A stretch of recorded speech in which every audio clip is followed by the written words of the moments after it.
How's it going, everybody? This time I find myself all the way up here in Toronto, Ontario, hanging out with a couple of new friends. I always do the thing. I add the, and it's not the, it's just Fast Romantics. That's true. We were the. It was and the? we killed the. Specifically? Yes, we made a point of it. We wrote letters. Is there a bureau to write? It was like a rite of passage. We were like, we're not a the band anymore. That was a long time ago. So, Kirty and Matt from Fast Romantics, how's it going, folks? Good. Good. Thanks for having me here in your lovely studio. I was telling you just as we sat down, I'm forever fascinated by the amazing and beautiful studio spaces I find in this city specifically. Yeah. There's a lot of people that are trying to do it on their own time now. So I think that's probably a natural thing that everybody's doing their own studios. How long have you guys been here? I don't know. 2 years. Yeah. Yeah. So pretty much right downtown Toronto. Yeah. You know, but you're not originally from here, right? You guys started out in Alberta. Well, that's part of the weird history of our band. It's literally 4 different bands with the same name. So we all started in Toronto. This version of the band is formed in Toronto. Okay. And everybody except myself and the bass player from Toronto. So talk to me about the weird history of the band, because I'm very intrigued. I'm intrigued by a couple of things, but I want you guys to sort of get the history out a little bit before I ask you the questions that have been brewing in my head over the last couple of days. Well, it's just weird because it's so far removed from what we are now, I think, and it was a weird choice to make. Most bands quit and then start a new band, right. And I think that was probably maybe what we should have done, but I think Jeff and I, who are the only surviving members of the original Fast Romantics, just kept reforming the band with different people and kept the name. Talk to me about the original, the first time it came together as whatever it was. Yeah, it was in Calgary, and it was a 4-piece, just a bunch of dudes playing party music. Okay. And, that was basically it. We would just get really drunk and play loud music in bars. And so that lasted for as long as those things last. Was it original stuff or was it cover stuff? It was always original, yeah. Oh, yeah? Yeah, but okay. Since I started in music, the name of my project has been Fast Romantics. Where did it come from? No idea, and it means nothing to me. Okay. That's great. It means nothing to anyone who's ever in the band. So it's just one of those things. Maybe because it's so neutral and it doesn't mean anything is why it stuck.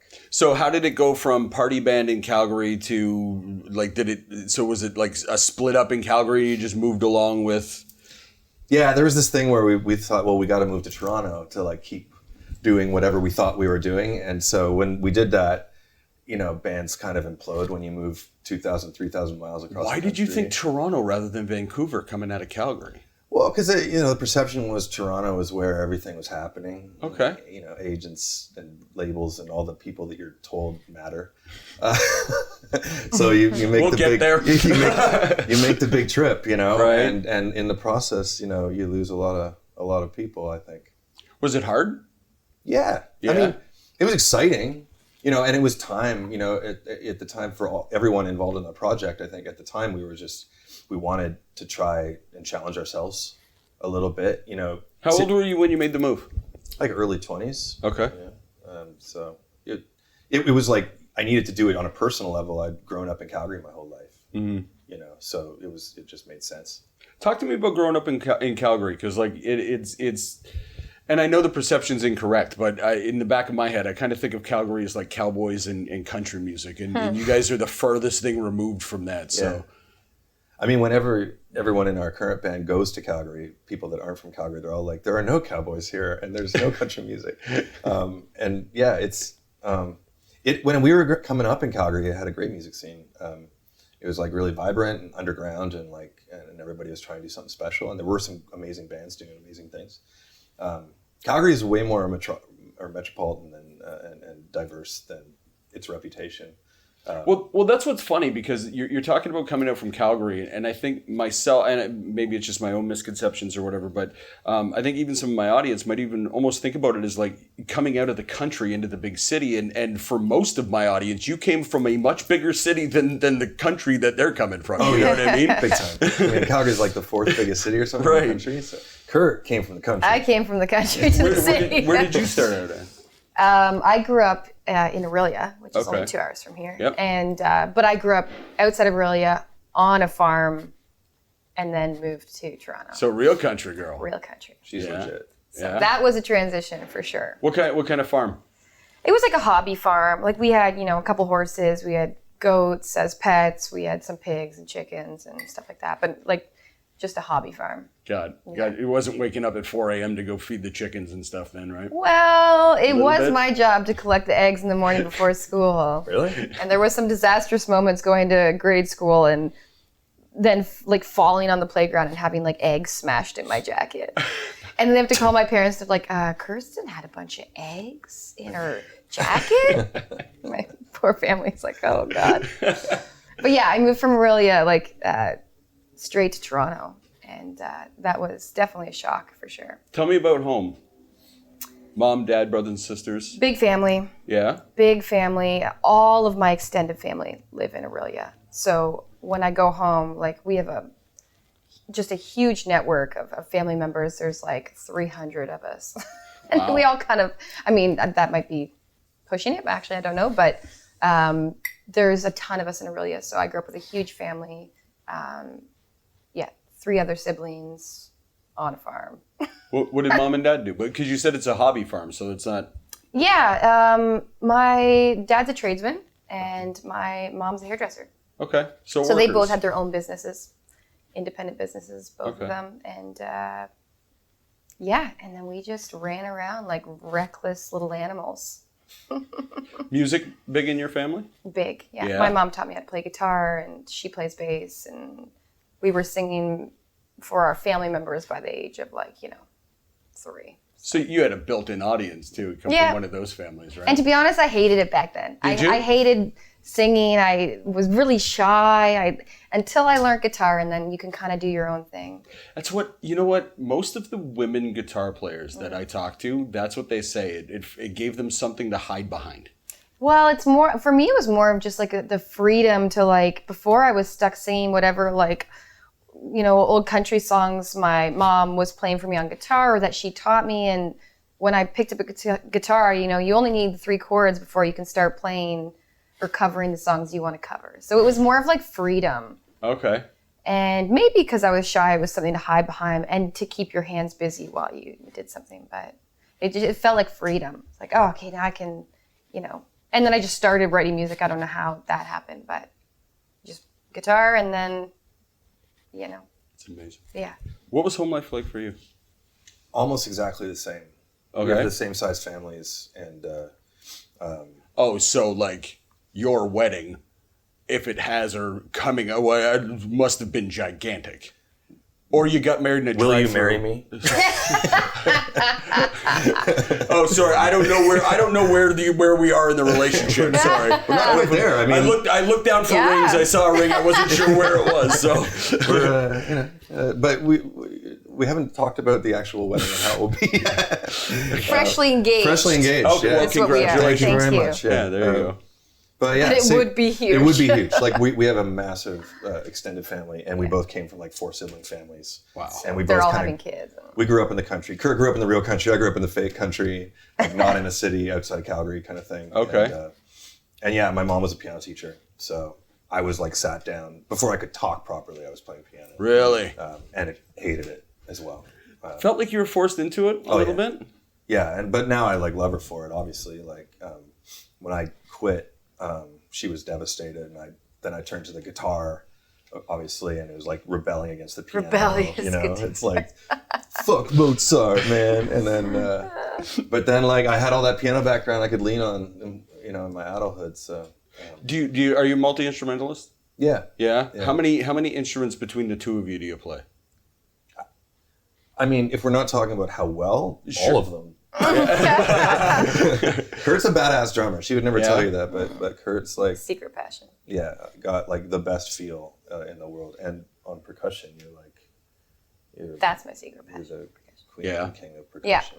Like dancing around with it? Yeah. I just love everything about percussion. I could sit there and just try and perfectly shake a tambourine for like hours. That's actually the hardest. Or shakers. Oh, you know what?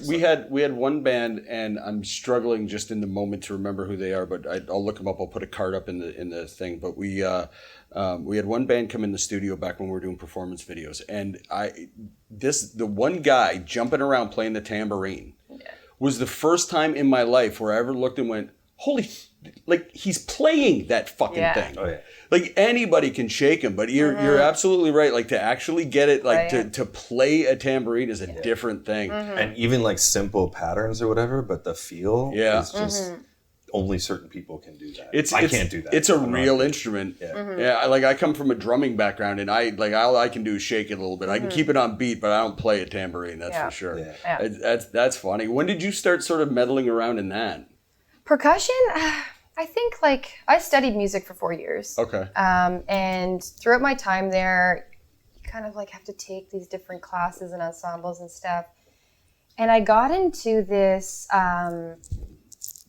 this African drumming class. Oh, cool. And it wasn't really up my alley because I'm not like a djembe player or into stuff like that. But they'd put all these shakers and stuff in your hand. And I think that I got really into that, and then as I played acoustic guitar and I started to form bands, I realized how important timing was and how much I loved it. And then when I started playing with Fast Romantics, I got the freedom to kind of like, I started collecting all these things.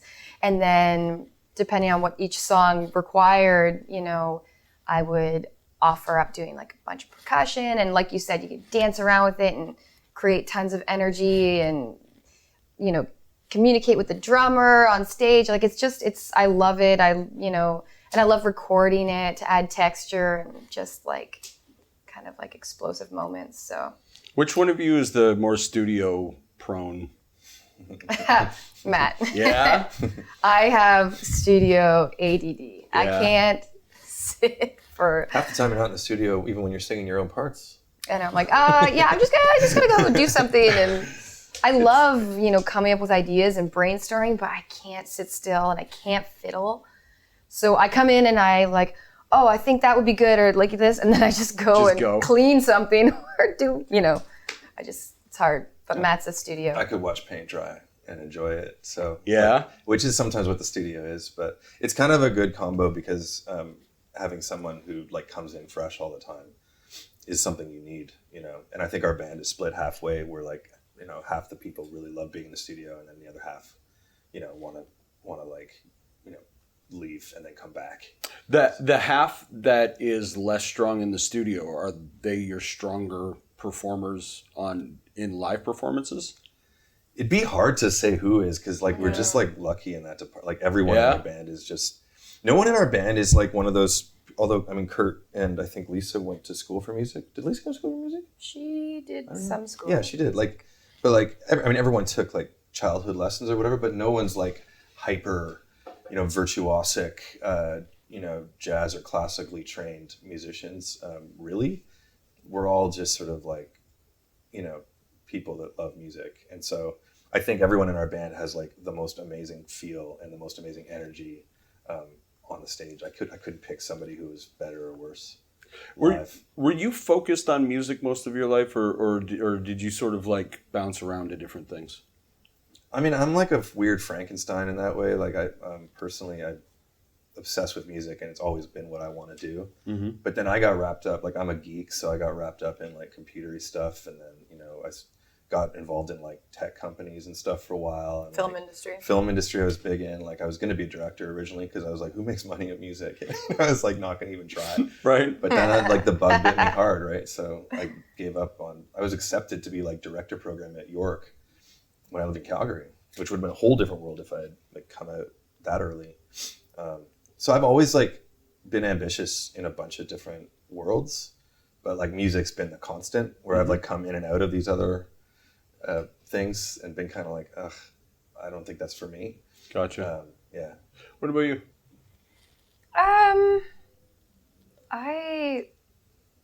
I guess when I enrolled in university, my mom encouraged me to go for music. I was kind of just like, I don't know. I'd stay back a year, and she kind of said, hey, look at this program. It's like performance-based, so And I thought, okay, because I didn't really like school. I don't like school, you know. But she's like, it's performance-based, you know, it's in the Lakeshore in Toronto. And she convinced me to audition. And so I guess since then, music has been the focus because that's what I was kind of like, I got into right away in school. There's something else there, though. So when you're not focusing on music, I realize music is what you're doing for your career, but when you're not focused on music, what are you paying attention to? I have You're so many all hobbies. over the place, right? Yes, I have so many hobbies. I'm just like my mom. We were talking about this the other day.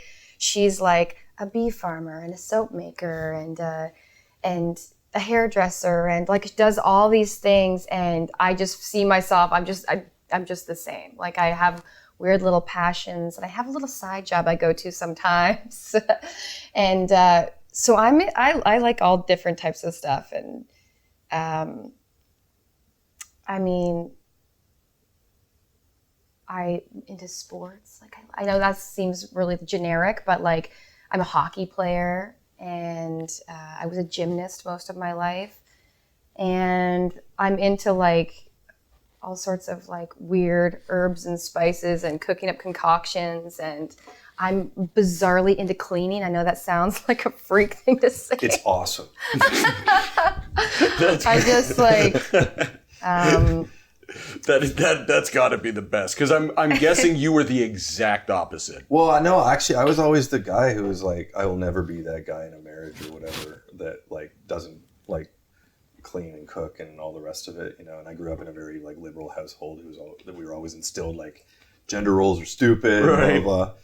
But the honest truth is like, I just never get the chance to clean because Kurt's like always on it. So I don't know. It's like, one of those weird. It's not like a jobs thing. It's just Kurt loves to clean. And right. Keeps my mind focused, you know, and you guys seem to. I'm going to guess about a bunch of stuff now because I've literally known you for 25 minutes at best. But you guys seem to. You seem to complement each other very well. Mm-hmm. You seem to come from backgrounds where like. You're kind of like a hyper-focused person, like kind of stay in your lane type thing, and you kind of float back and forth, but ultimately you guys come together and create together based on how you build together. But I think your lives have sort of molded that way too. Am I close? Yeah, totally. I think. Yeah, probably. I mean, I think it's most noticeable in the songwriting world. Like when we songwrite together, the differences are very apparent, but it works. Yeah, it's true. Kurt can write an amazing song in 15 minutes. And like just sort of be like, I'm done. And I'll be like, you can't be done. It only took you 15 minutes, but it is amazing. But like, come on. And I'm on the other side where it's just like, well, it's been 3 years and I still haven't figured that fucking verse out. I will, and I do usually, but you know, so we're so different that, and we kind of like rein each other in. But combined, I think it's noticeable because we can inject it with like kind of spontaneous stuff, like a song, but then enough attention to detail is made to really make sure that it's, you know, saying the right thing and musically and lyrically and stuff. So I think that's where it kind of combines well, I think. Is there, and I mean, if the answer is no, that's fine because there doesn't have to be, but I'm sort of interested just by the way that you answered that question. Do you guys sort of, for lack of a better term, do you have a goal with your music? Like, is there something is there a message you're trying to convey? Is there an idea that you're trying to push out? Or is it just kind of like, we like to fuck around with music? I think we'd have really different answers for this. Yeah, so. although maybe not. Like, and my answers probably changed over the years. Whereas like when I was younger, I wanted to change the bloody world, you know, and I was like, obviously, you know, music is for like changing things and everything. And I think that's still true, but I think if you go into it, the exercise of making music with that in mind, you're gonna fail at whatever you're trying to do. And so I think ultimately now, especially on this last record or this newest record that we're working on, it's going into it without an outcome. I think outcome-based art is kind of stupid, and people can smell it. So like it's a practice because you'll always catch yourself thinking about the outcome. And the best art that I think both of us have made has been, and that's why Kurt's songs are always great, because I don't think, like I said, in 15 minutes you're kind of done. Not always 15 minutes, but But emotional purging. Yeah, it's like you purge and then it's there. And what you weren't thinking about what people were going to think about it, or like what some suit was going to be like, hey, that's going to do this for us. Right. You know, sometimes the best songs and the songs that have done the best for us are the ones that we didn't think about the outcome at all. Right. Wasn't an intention. What's your answer to that one? Yeah, I mean, I've always been like, to be honest, I've never really thought much about, why am I writing this song, or what's the intention of it? Usually, like I said, it's like an emotional purging. I do this instead of go to therapy, basically. Right. And so every time I sit down or I never force songwriting. I can go months without it and not beat myself up about it. But when it comes and you can feel this kind of like burning wave inside you and it's like crawling and then I sit down at an instrument in an environment that feels good, and that's why I write songs in 15 minutes, or obviously some are longer, but I never really think too much about the outcome. The process of editing really bothers you, doesn't it? Yeah, I don't participate in it. I let Matt edit for me, especially like a really concrete example is like comping something. Like you do a bunch of vocal takes and then you want to put together the best one. I can't sit and do it. I do care about the outcome. I swear I care. I just No, I understand it completely. Yeah. I understand it completely. I remember like just even writing poetry and stuff in high school. Mm-hmm. And I would write something out and I would look at it and go, that word doesn't mean what I think it means there. Yeah. And I know most of this is spelt incorrect, but I'm fucking done. Yeah, this is the purest version. Right?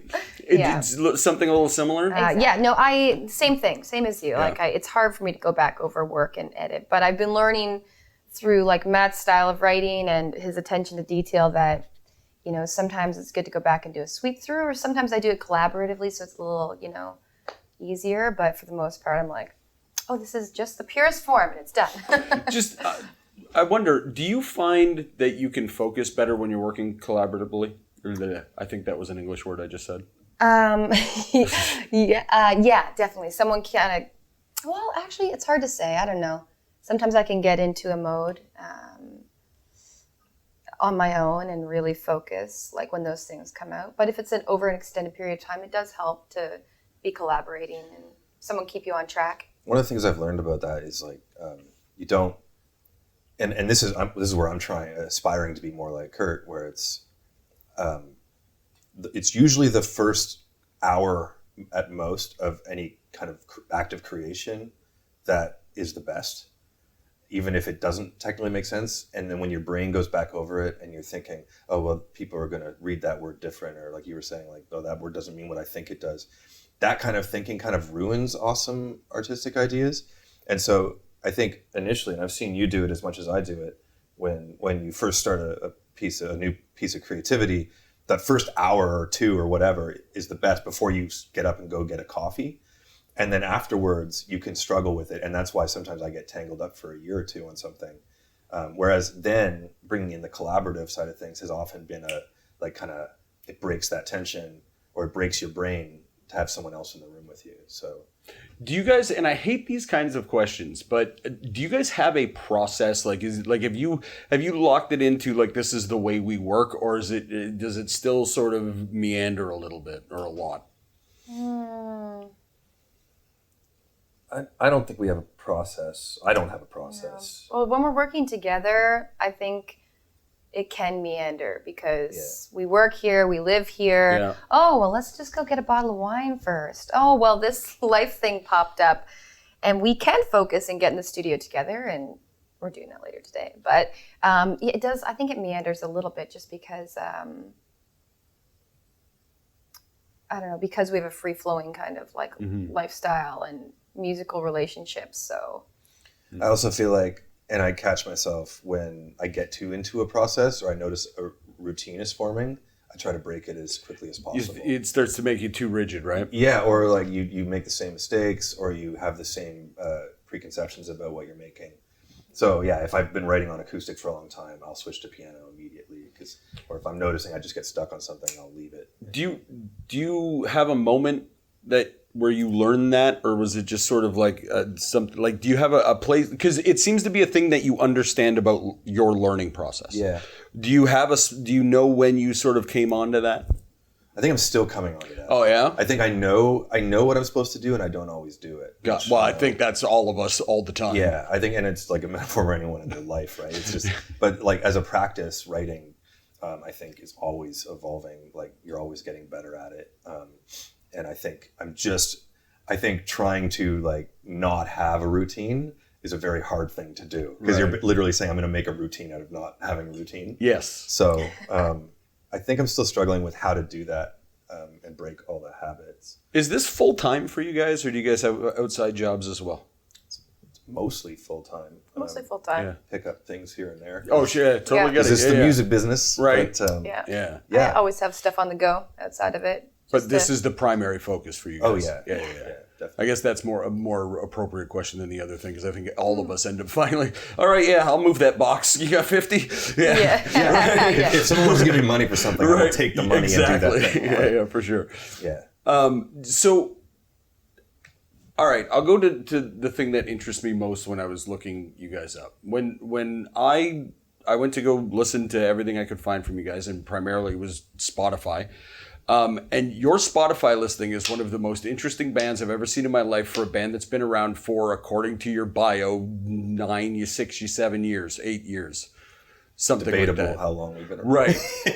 But it's a list of, you have 2 albums, 2 full-length albums that are on there, and then like 900 singles? Yeah, about that. Right? I'm being a little facetious, obviously, but tell me about that part of it. Because it seemed unusual to me.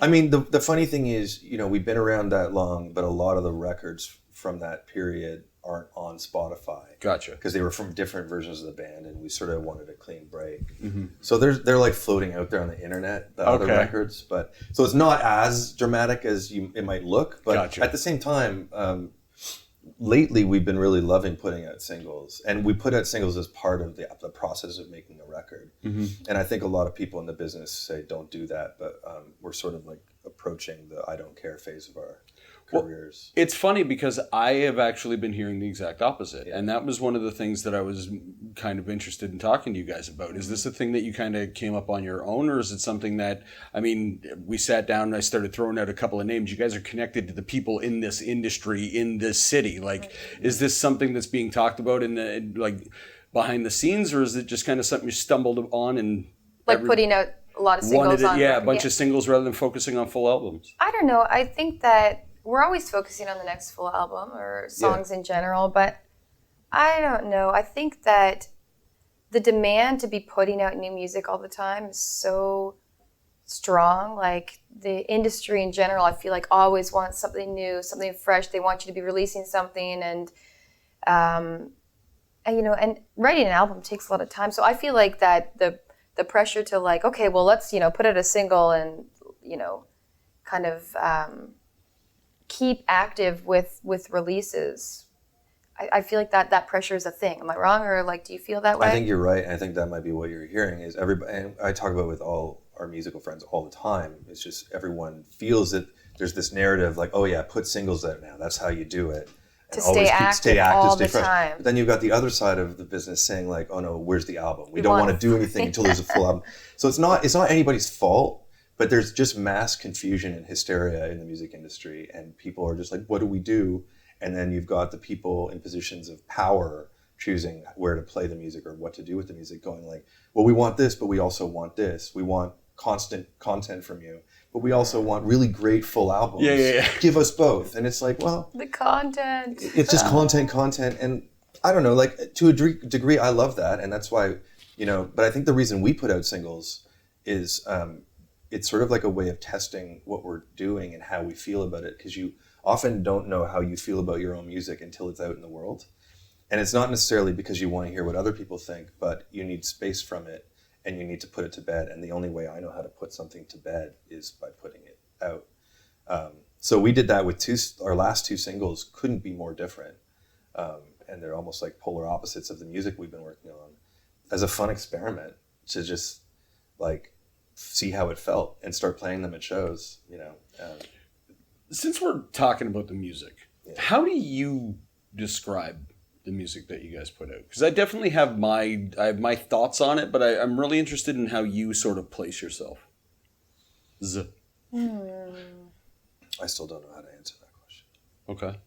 Do you know? I don't know. I guess I've always seen it as like, I find when you're a first-time listener, which I have been before because I joined Fast Romantics about 5 years ago, and so I was a fresh listener to the music, and I've seen it grow since then and been part of it.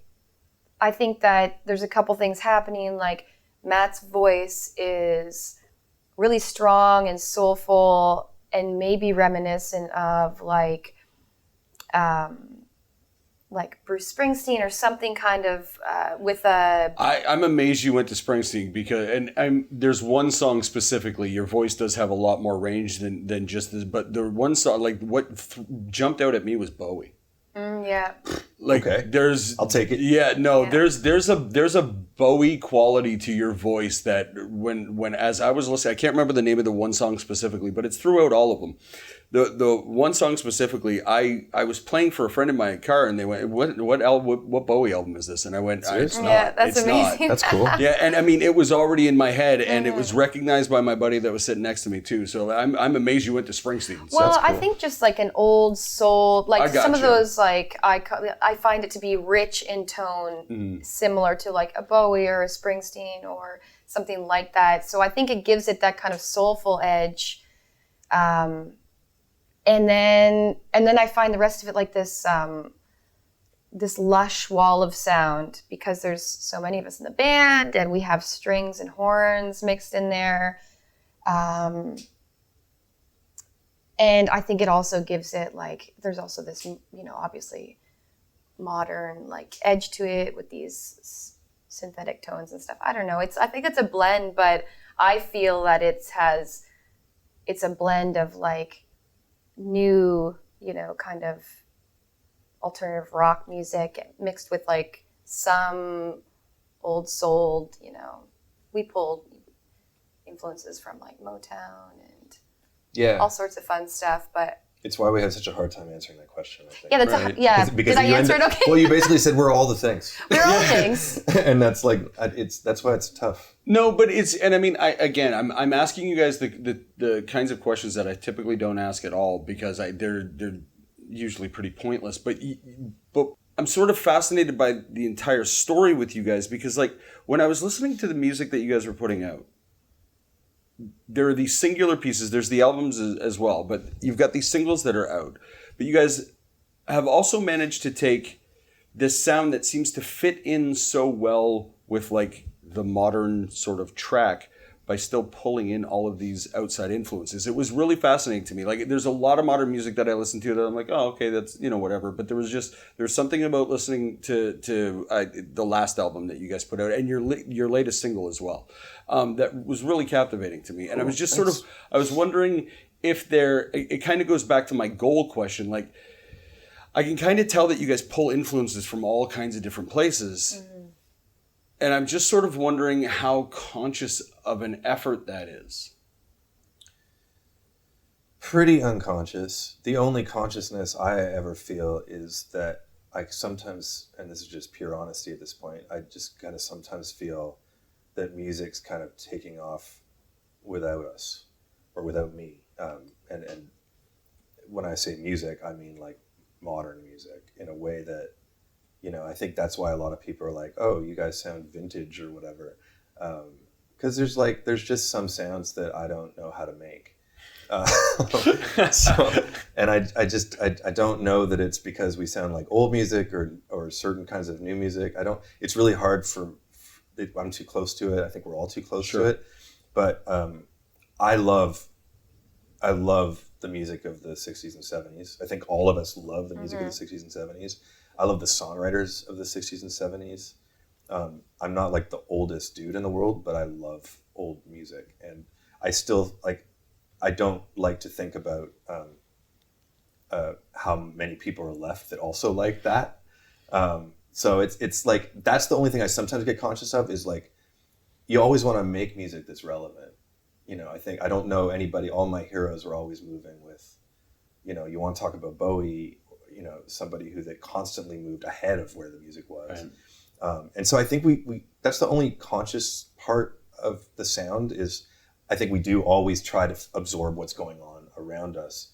And so if that means that we take vintage things that we love and don't like the idea of losing in the zeitgeist of everything and then blend it with what we're hearing around us, that's probably the closest I could come to describing what we do musically. And sometimes we fail at it and sometimes we succeed at it, That is the journey, right? Yeah. Talk to me about the business side of it, because I think it's interesting that you're right. Yeah. But I don't even just mean I don't even necessarily mean the industry side. Right. I mean like the actual the business of being in music as an independent artist, especially. I think I already know the answer. Are you doing it consciously or whatever? But I know at the end of the day, if there was a $4 million contract sitting in front of you, we'd all sign the damn thing. But is it? The more and more people I talk to, the more artists I talk to, and admittedly, I talk to a lot of independent artists. But the more and more I talk to people in this industry now, the more and more I get the feeling that independent's the way to go. If you're going to create a real life in music, independent's the way to go. And I wonder if you guys have a perspective on that. Yeah. Yeah, that question's definitely very relevant to what we've been going through lately, which is going independent. Yeah, you're sitting in a studio that we slaved for years to be able to build. And we haven't had any $4 million contracts for us. We've had the people say here's some money. Right. And through no fault of their own, it wasn't for us. And the reason is not because we don't want money, and ultimately money makes everything easier and greases the wheels. But at the same time, you lose sight of why you started doing it. And I think it goes back to what we were talking about outcome-based art. And when people start throwing money at you and you start hearing these voices of people that tend to wear ties, they're saying well, we want this to happen. The next thing is this. We want this many people at your concerts, or what are your goals? I had one producer, first thing he said to me was so how many people do you want to sell? Do you want to sell at arenas? Or and I was what? Who cares right now? We're trying to make a song, idiot. And so there's people around this exact neighborhood that's their focus, and that's cool. And they are making most of the money. Right. And obviously we want to make money to live, but I think there's a direct correlation with involving too many people that have money and ideas about what's best for you, and the quality of your art and where you start going with your music. Yeah. Well, I will say this. I just heard your music and I did some quick research in the background. So I didn't know who you were, what your background, a lot of those stories and stuff. But having you say exactly what you said there tells me exactly why I connected with your music so much. Because really, ultimately, this is as independent as it gets, right? That's all I've ever done is independent stuff. Right. And I think this is just my own personal thing that I've been thinking about lately, is that the more and more I go forward, the more and more I realize it's because I've just always had I don't want to do it for any other reason than I want to fucking do it attitude. Yeah. You guys kind of come from the same spot, right? Definitely. But I think we've learned that by experiencing the other side of it. I think we thought we want, everyone when they start out, they're I want the record deal. Tell me about your experience there. Because I think that's valuable for other people. Yeah, I wouldn't say. Can you talk about stuff? Or? Oh, sure. Yeah. Talk about anything. I wouldn't say don't do it. I mean, if you're a band, you get a bunch a record contract thrown at you. Judge the people throwing it at you. Make sure that they have the same ideas as you and want the same things as you. They never will exactly. Sure. And that's not saying that our experience with multiple record labels was awful. There were parts that were great. And I think we needed to go through that process to realize that we wanted nothing to do with it.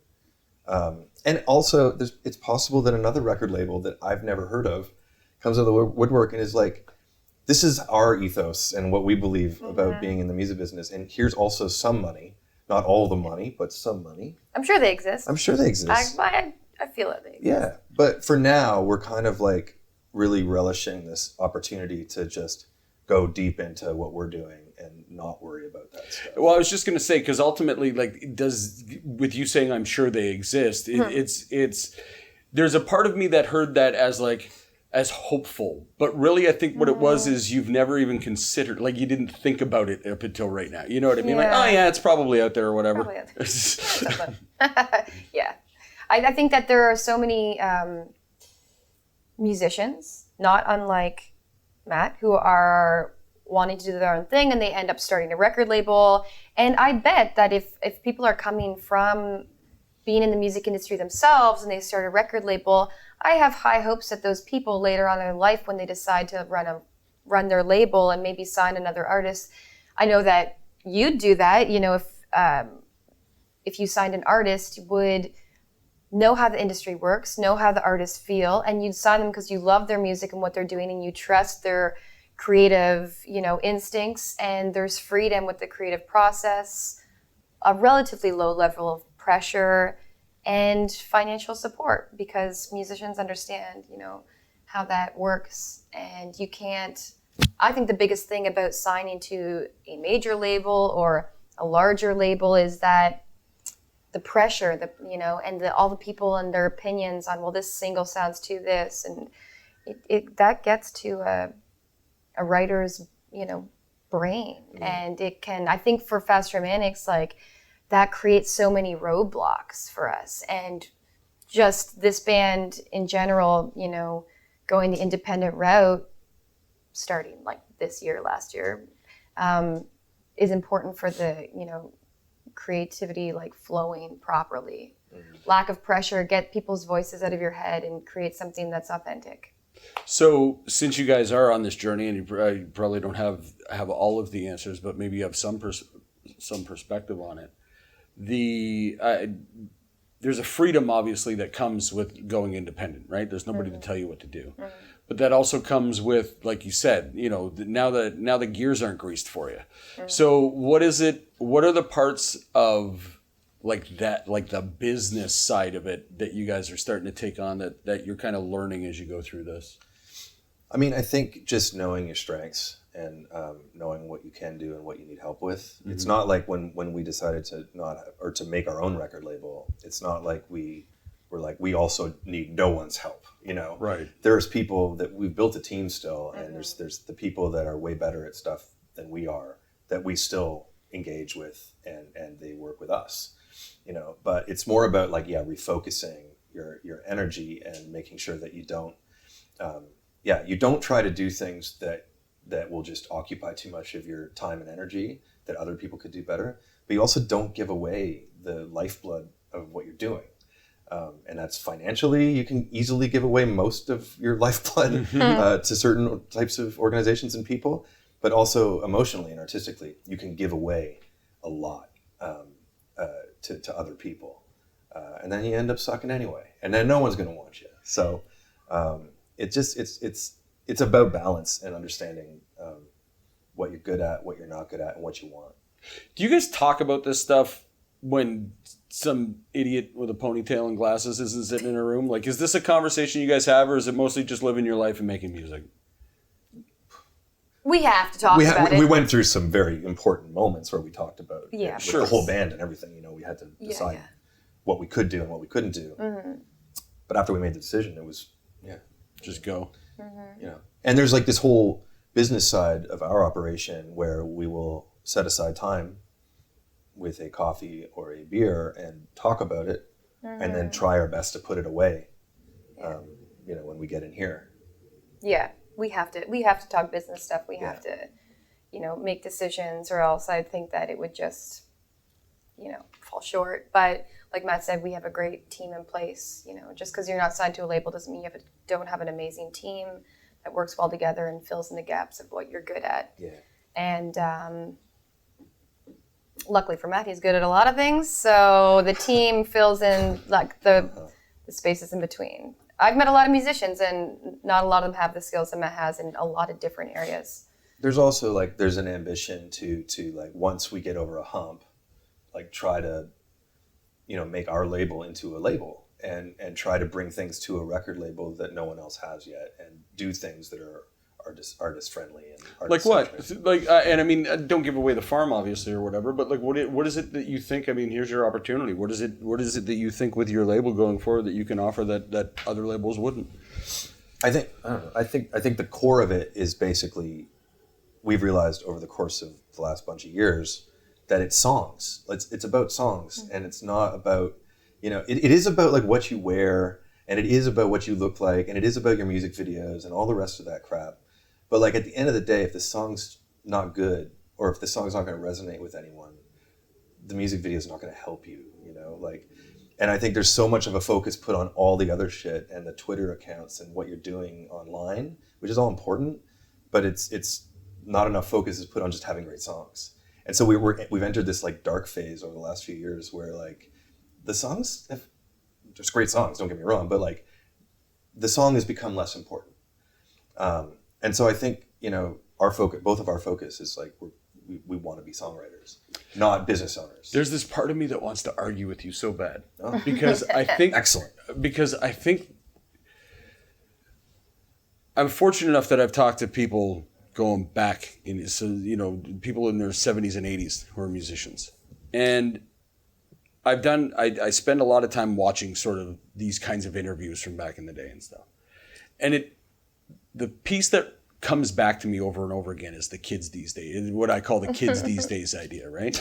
And it's every generation as you go through, it's like, oh, it's not as good as it used to be, but right. Meanwhile, things just keep getting better, right? Right?